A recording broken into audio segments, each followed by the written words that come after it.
I've got my eye on the iPhone 11 Pro myself, but we're counting coins over here.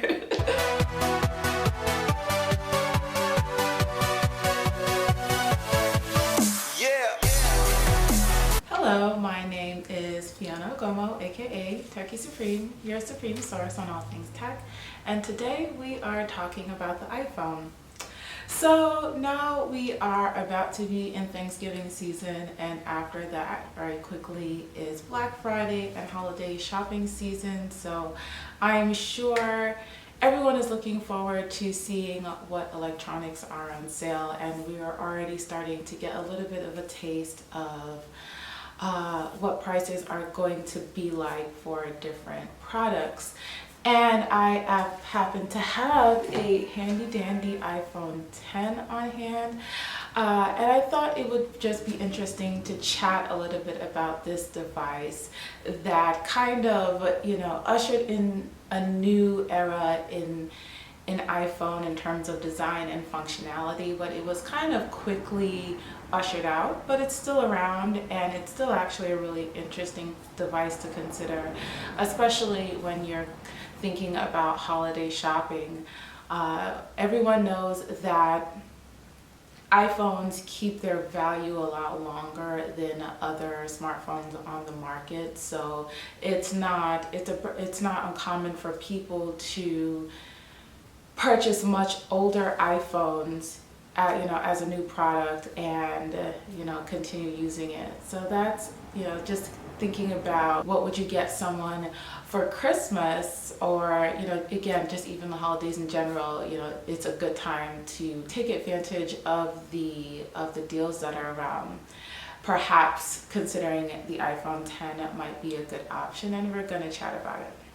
So the thing about the iPhone 10 is that even though it's been discontinued by Apple itself, like you can't buy it directly from Apple, it's still available in a pretty wide range of retailers, and it's still pretty expensive for what it is right now. It's a 2-year-old device, and you can still see it for as high as $850 depending on where you're looking.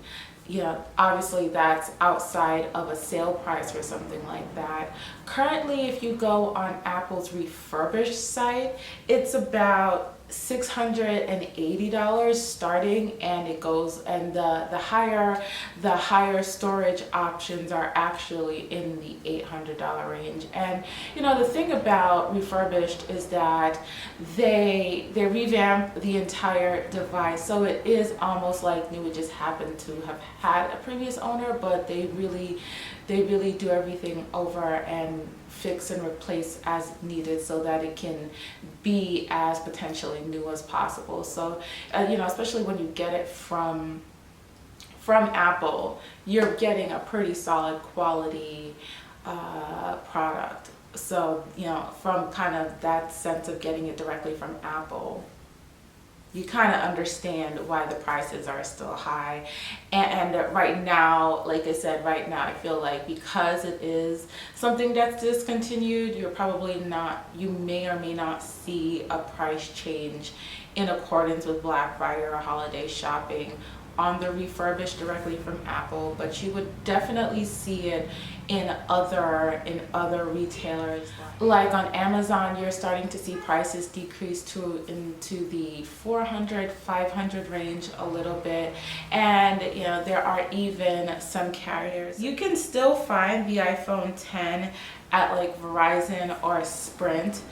I believe what it is Verizon has certified pre-owned, and Sprint, I believe, are still newer models, or never purchased models that you can still get. And like I said, at this moment, like if you go on the sites, a lot of the sites kind of still have more original prices, but I'm sure once we get to Black Friday proper, a lot of those prices may start to dip.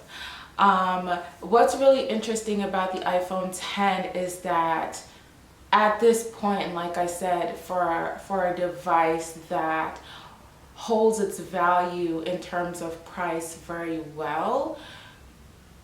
There are other options. There are other Apple options that are cheaper and just as quality that can be considered instead of the iPhone 10. If you're looking to buy a new device, you still have, Apple still offers through its own stores the iPhone 8, which is a flagship tier model, albeit an older model, but it's still flagship tier, and you can get that through the Apple Store. That price is about, it starts at $449. So, that is almost like a half off pretty much, where you can get a brand new iPhone 8 for $450 as opposed to an iPhone 10 that is, again, you kind of have to really, you wouldn't be able to get it from Apple, but you'd be, you kind of have to shop around to see where you're going to get the cheapest prices, and a lot of the prices are still not necessarily as low as $449. And then your other option would be the iPhone XR, which is Apple's budget model, if you will, and that starts at $599.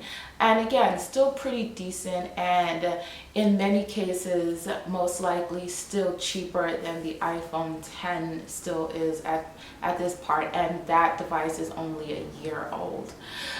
So like I said, I feel like, when you're considering your gadget shopping for the holiday, and if you are considering the iPhone 10, I don't think it's an absolute lost cause. If you can find the cheapest prices, it definitely is a good option. Just in the sense of, this is Apple having transitioned into this new design language, and if you're not trying to shell out a lot of cash on any of the iPhone 11 models, the iPhone 10 is, like I said, in juxtaposition, is a pretty good option. If you're saying, I don't want the XR budget model, if you're saying I don't want this, which is honestly at this point kind of like the super duper old iPhone 8, the 10 really is a good option.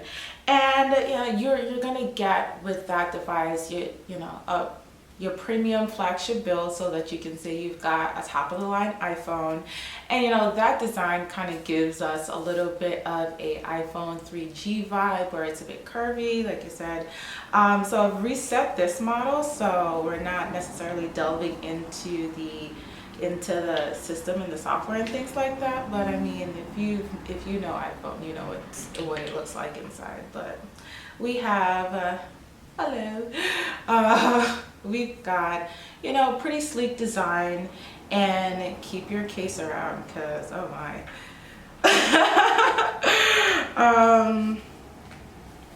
You get the camera upgrades, you get the OLED screen. That was the first OLED screen for Apple.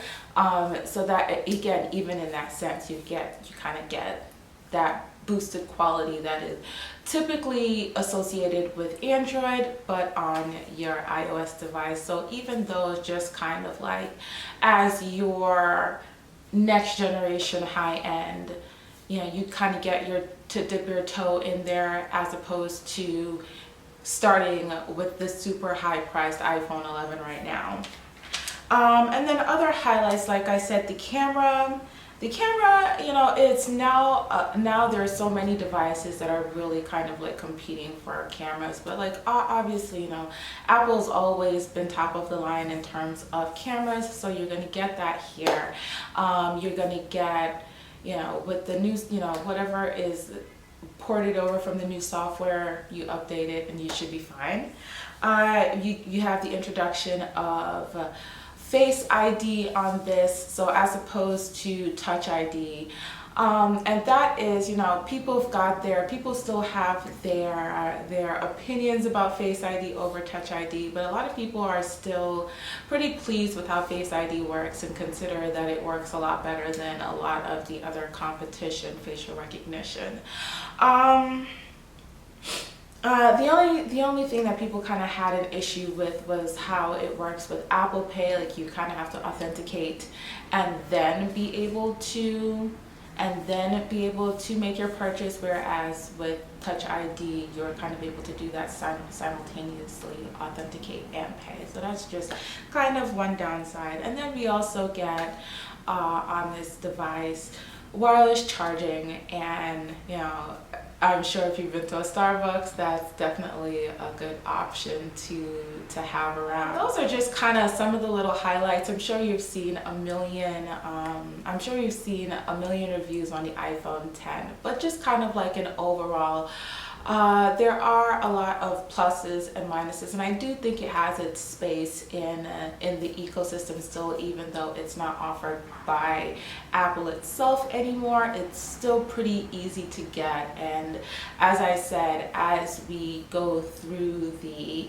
holiday season, we will likely see a lot of price changes and deals and things like that. Maybe some retailers that are trying to get rid of their inventory, maybe we might start seeing some buy one get one deals with the iPhone 10. I wouldn't be surprised. And just like I said, if you just keep an eye out, I'm sure we're going to be seeing a lot on all of the devices, but I would definitely still say that the iPhone 10 is a really good contender and option for your holiday shopping. So if you do decide to buy an iPhone 10 for a gift for yourself for the holidays or for Black Friday, I'd love to hear about it in the comments. Let me know what you think about it. Is it your first iPhone, or are you upgrading, or are you just kind of trying to hold out until you're a little bit braver to buy one of the newer flagships? I mean, I've got my eye on the iPhone 11 Pro myself, but we're counting coins over here. So yes, do let me know what you think about this, and until next time, bye.